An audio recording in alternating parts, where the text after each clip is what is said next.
Sɛki e b'o tɔgɔ dɔn an ka Mande forobakan na wa? An b'a fɔ ko i ni sɛnɛ an ka kumaden ɲɛfɔ kɛnɛ kan. Bienvenue sur l'espace, comment dirais-je? O la bi an ka ɲɛfɔli dakun bɛ sɛki de kan.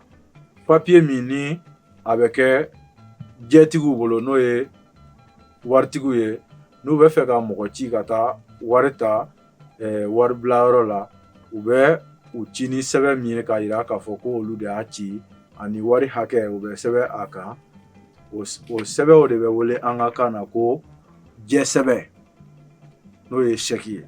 Bawo an ka ɲɛfɔli tɛmɛnen na taa o filɛ an y'a fɔ ko wari ye arabukan de ye a bɛ fɔ a la ma an ka kan na ko jɛ n'an b'a fɔ bɔlɔn kɔnɔ tuma bɛɛ ko e cɛ karisa ye jɛtigi ye dɛ siga t'a la o ye an ka kan kumaden jɛlen de ye. Jɛsɛbɛ ale de ye sɛki tɔgɔ ye an ka kan na n'i bɛ fɛ ka mɔgɔ ci ka taa i ka jɛ ta i nɔ la i bɛ ale sɛbɛn de kɛ k'a d'a ma.